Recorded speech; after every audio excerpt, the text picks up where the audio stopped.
Okay, so yeah, Frank, thanks for joining us.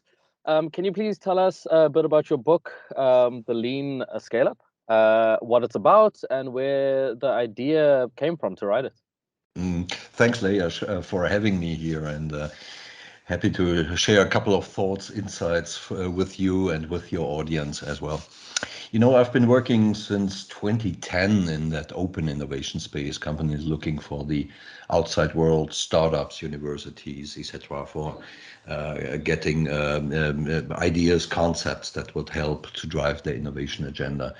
Some 5 years ago, my clients, which is some 50% of the German prime stock index, and then on a select basis, European, even global champions, companies like Philips, BP, ING Bank, Bosch, etc., said to me, Frank, the real problem for us is not the front end. We're really not short of ideas, and they're flowing in from entrepreneurship programs and from these open innovation sources.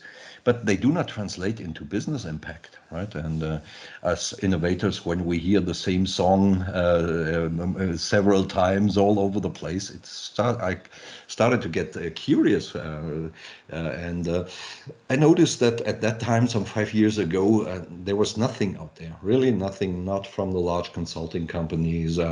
Corporate venture builders were not that prominent some 5 years ago, not from academia about how to solve that business building problem. And so what I did is assembled some 20 or so great companies. Some of them I mentioned, some of them you find on the reference section on leanscaleup.com. And I said, guys, you all have the same problem. And apparently, 5 years ago, there's not a solution out there. So let's build the wisdom of the crowd. Let's understand where this problem, this business building problem, comes from, and then work towards a solution. And that's where the whole story started. And the Lean Scale Up, in a nutshell, Leash, is basically helping companies to solve one of the biggest problems in corporate innovation, which is how do I turn great ideas into a real business, sizable, profitable business? And that's a big problem to have, right? And it's a very like critical It's problem. it's a universal problem, right? Yeah, yeah, yeah. I'm All I'm across pretty sure. industries. Yeah. And I think like you also mentioned in your book that one of the most common hurdles is getting past the MVP phase, where Yeah, 85 to 90% just don't get over it. yeah. Um, what's causing this inability to like, get towards a point where you can scale? And yeah, before I come to that in a second, Layash, there are several studies out there from Bain, from Strategy, and McKinsey did great work in there, and they all center around that 1 out of 8 that make it beyond that chasm, if you will, right, and, Yeah. and to scale. But there's even a more sad story behind that. McKinsey was looking into how big do those ventures become once they made it past that threshold, and they found that only 1 out of 4 makes it beyond a $50 million business. So in other words, if you're a corporate and you launch a corporate startup, right, to create new businesses, to deliver a part of the transformation agenda, your chances to create a business that is larger than 50 million is 3%, right? So 1 out of 30 make it. So that's a sad story. The deeper reason, Layash, is that under one corporate roof, you do have two systems. Both of them are needed. It's not about being good or bad or being better or worse, but these systems are incompatible. And once they come to that system, those systems in a minute, right? Mm. And when you make that decision to scale up, basically you force these two incompatible systems to work together. And one of these systems, that's a day-to-day business, right, will win, right? Because there's a short-term pressure to deliver the quarterly, the annual revenues, to create the margins that shareholders ask for. You have well-defined processes, you have process control in the sense of Six Sigma, etc. And that obviously that system that people are working in shapes the mindset. People are risk averse in that kind of system, right? Because every mistake that you make, every corporate rule that you violate, that's not good for collecting career points. And on the other side, you have that innovative system, right? The people looking for the blue shirts, the blue horizons. That's why I call them the blue shirts, right? Where the first ones operating in the red oceans are the red shirts. Here you work completely different, right? It's about understanding the uncertainty out there, starting with the questions, who will be our customer? Is it the B2B? Is it a direct to consumer? Is it the B2B to C? And then doing tons of validations to remove that uncertainty in a build, test, measure, learn, repeat kind of way. You do not have any processes in here. You have methodology, how to approach. And the point is, once you have these two systems before MVP, there's a peaceful coexistence, right? The first part does its day-to-day business, right? And the other create those fancy new business models, and they do their job, right? But when you say, now let's inject a couple of millions, let's make it big, right? Using what the corporate brings to the table, the customers, the brand name, the access to channels, etc., transactional data to get AI models up and running, etc., then these clash, right? And there are a lot of areas of tension. And as I said before, typically the Redshirt system, the day-to-day business wins, because C-level, shareholder, etc., that kind of thing, the goals that are in these systems force to people to prioritize the short term, the less risk variant over the long term, more risky kind of things. Yeah, I mean, I would assume the what the blue shirts are doing hasn't necessarily been proven yet. Exactly. It's a potential idea or a forecast, or we think, or we still need to test. But Yeah. in order to test and find a new market, Yeah. there has to be some money input. So I can see that there's quite a bit of there's naturally some like tension before. Yeah. And what I quite like about what you said is that it's a very like human approach. It's like a fallible human approach to what this is, and it's not as theoretical. It's not as black and white to go, here's a methodology, here's a system, implement it and go. When in fact, it's a group of humans trying to trying to be in their lane, trying to achieve something. But And as it turned out, building on your point, maybe we come on this at a later part of our conversation. What we find out, it's a multidimensional thing. There will not be any whatsoever sophisticated canvas solving that problem. You need to put in more to make these two systems cooperate.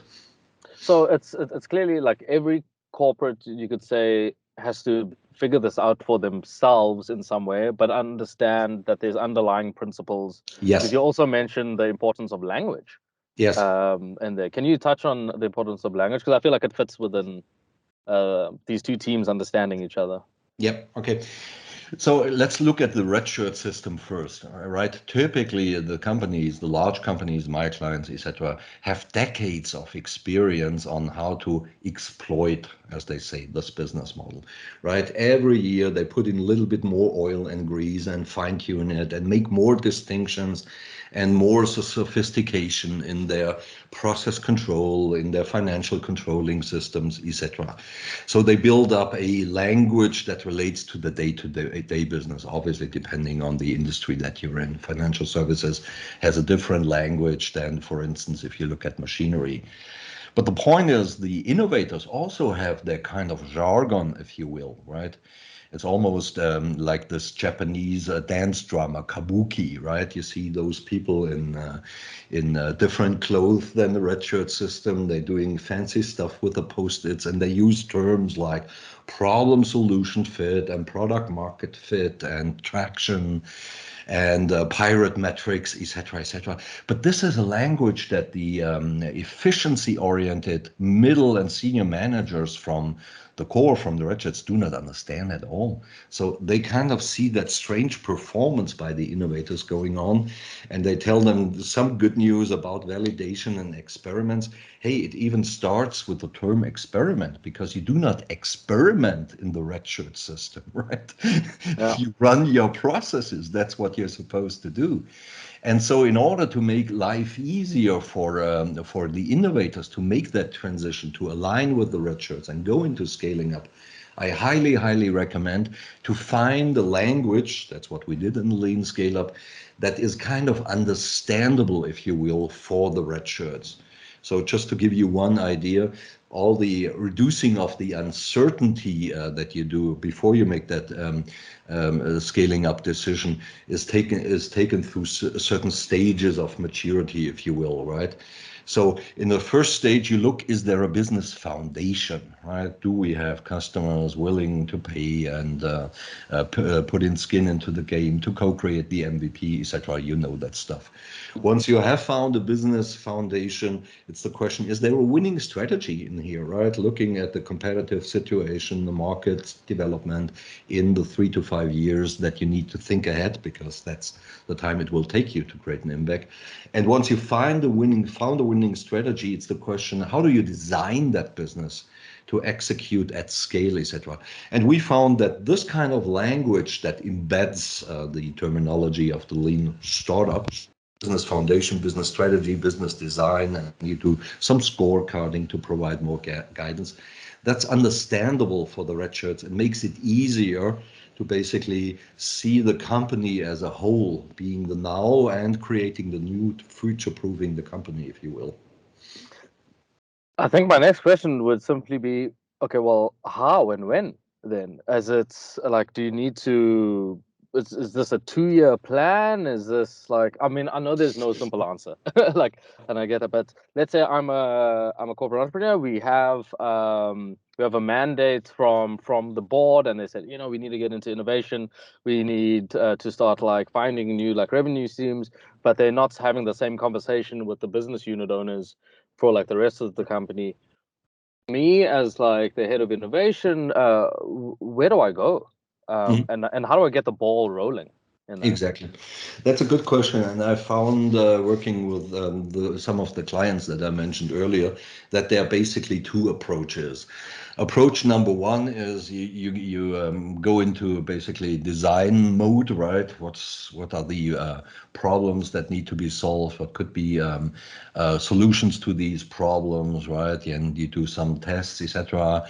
And in a sandbox, maybe even say this is how our system should look like. And because this is the company that we're speaking about, this is the industry, this is the kind of challenge we're thinking about, this is how the system should be designed. So it's more a top-down approach.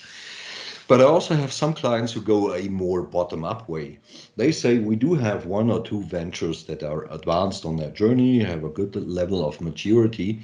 Now let's scale them up with a proper preparation, and let's notice where they bump against the walls, because this is where we recognize these are the kind of things that we need to regulate, to structure in the overarching sense between the red shirts and the blue shirts, right? So it's a tough time for the first 1 or 2 of these ventures, right? But the good thing about this approach is obviously you only put in the energy where you really know it's worth to put in the energy, right? Not over-engineering a complex system that Yeah, might not be needed at all. yeah, sure. And okay, so would that apply?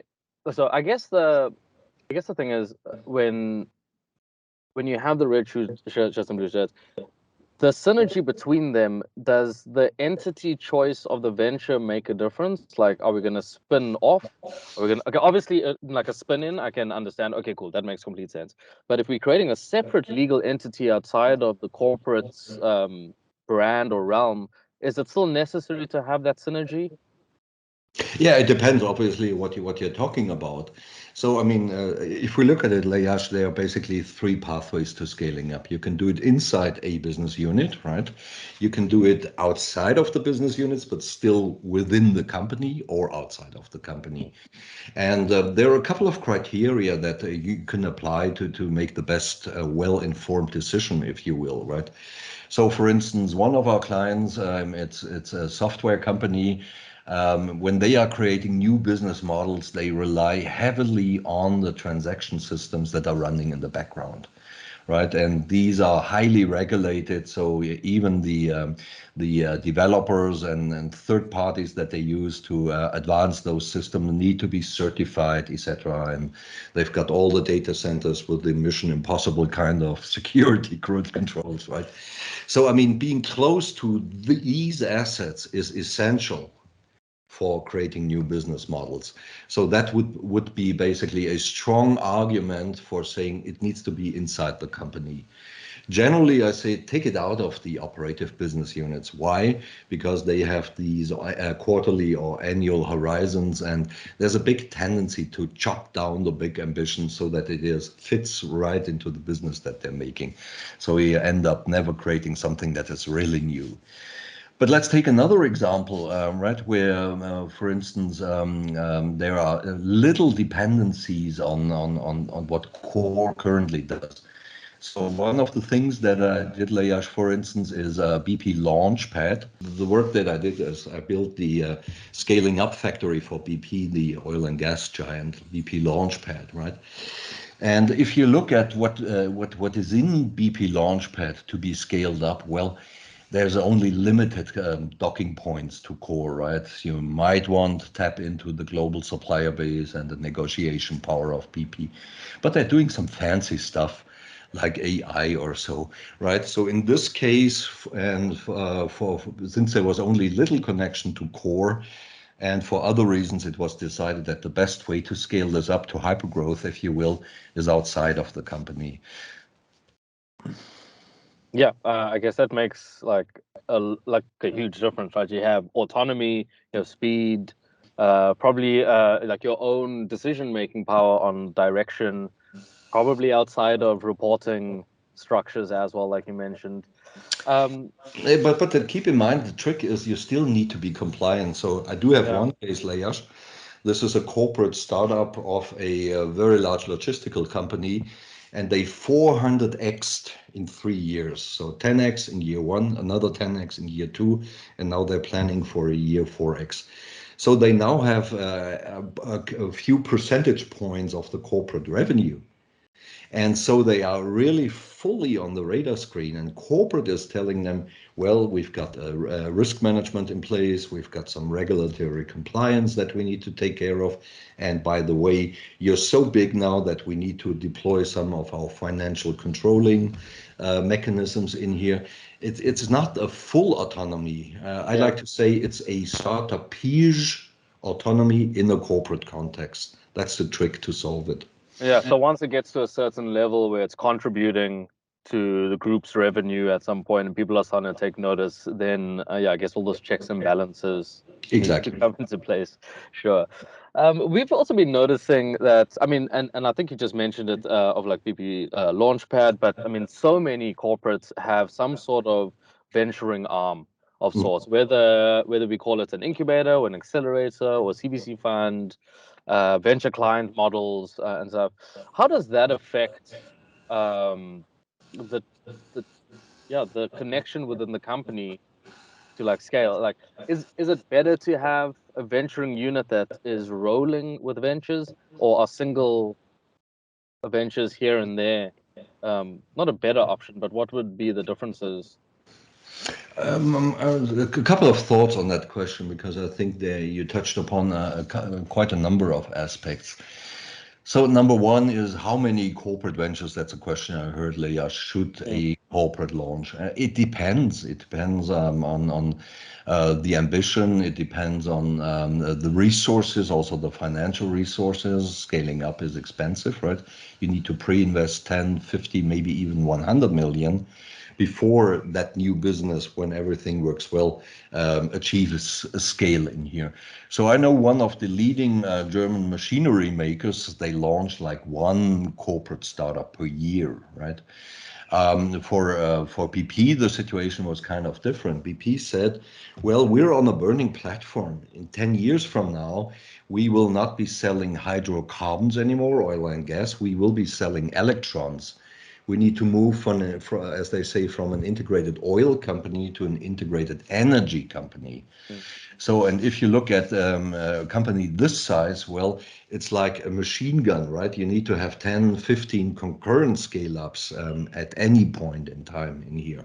And obviously, then you look for a more industrial approach to that scaling up. The second thought that I heard is what's the relationship between innovation and corporate venture capital? In my view, Leos, that's a question I heard. Correct me if I if I misheard it, but nevertheless, a point that I would like to make. I think many corporates leave out a lot of opportunities by leaving the CVC game out or separated from the innovation game.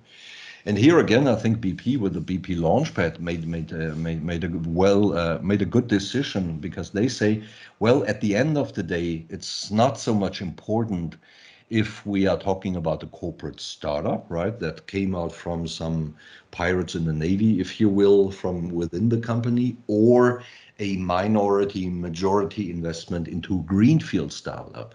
At the end of the day, it only makes sense if these are taken to scale, right, and create sizable, profitable businesses. And actually, if you look at the portfolio of BP Launchpad, you find corporate startups as well as corporate ventures in here. So I would really pound the table for those CVC people out there in your audience to say, partner with these innovation guys, right? Because they've got the machine and the thinking to make it big, to take it to scale. Yeah, and does it?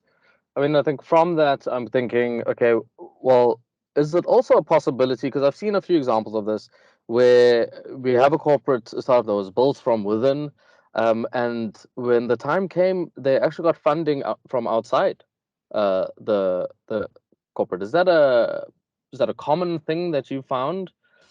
Is it a good thing to do as well? And yeah, what are your thoughts on that? Yeah. I mean, at the end of the day, you're talking about two major dimensions. The one is value, right? And the second is the need, the investment need, the resourcing need, etc. Again, I mean, if you make the decision, what is the right pathway to scaling up? It's also the question, what will happen if we're successful 3, 5 years down the road?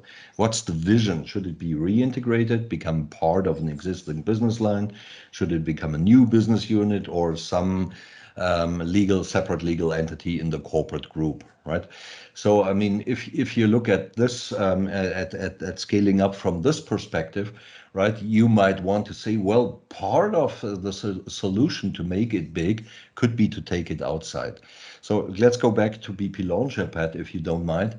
It was a deliberate decision to take BP Launchpad outside of BP. So it's a separate legal entity. You can find it in the trade register.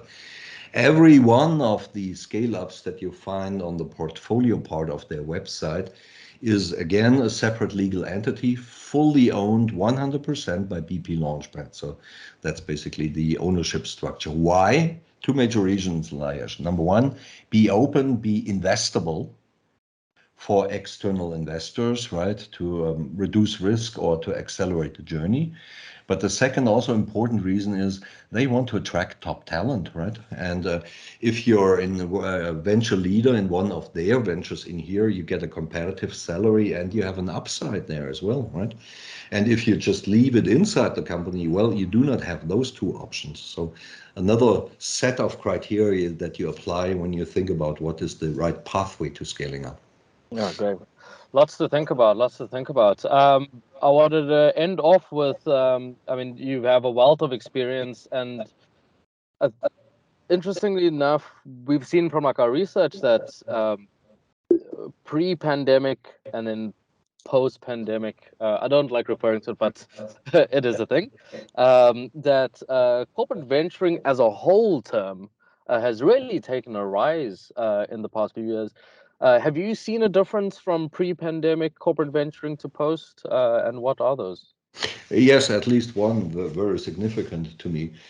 So let me give you an example to illustrate the point. So when I start to work with clients, typically the question comes up, Frank, is there one metric that we can use to make the case for becoming better in business building at the C-suite? To which I tell them, okay, typically it takes 3 to 5 years time to impact, right? So what you could do is go back 3 to 5 years, list all the activities that you had back then for that basically pay into building new businesses. And now fast forward again to present tense. How much revenues do these very initiatives create? And let me give you two examples, two companies from two different industries to make them comparable. Let's index their innovation spend to 100. So company A spent 100 3 to 5 years ago. And when we did the math, they got back 7. So they're burning massive money and all the transformation is basically not happening. And company B was even worse. 100 invested back then, now they collect 150 when we did the exercise. Again, obviously, that's the same story. I call it innovation theater. Yeah. Right? Because at the end of the day, I'd like to put it bluntly for my clients, if you do not master scaling up, everything that you do before is just a costly hobby. That's it, right? Yeah, because that's the All the point. people in the innovation centers, the post-its, the espresso machines, etc. That's just a costly hobby, right? And so what I see post-pandemic, coming back to your question, is less and less acceptance for basically that kind of innovation theater. More and more interest in cracking the code. How can we turn those great ideas into great businesses? So I think it's more rigor in here, more closely monitoring performance management of the portfolio of the individual venture, and more alignment, more and more awareness that it's not about red shirts versus blue shirts. No, you need both to create a future-proofed company. Perfect. Thank you for taking the time. And actually, why don't you tell the audience where they can find your book and how they can get hold of it and Okay, cool. So please visit leanscaleup.com in one word. So it's like leanstartup.com, but it's leanscaleup.com. And there's a reason why we use that term, right? Because it takes the lean startup principles, makes it broader, and puts it in the corporate context, and also at the end-to-end journey in here. So there you find also some background about the framework that was co-created with leading companies, and there's also a sub-page book where you can buy it or use the Amazon or whatever channels that you prefer. Okay, perfect. Frank, thank you so much and really enjoyed the chat. Thanks for having me, Layash. Goodbye.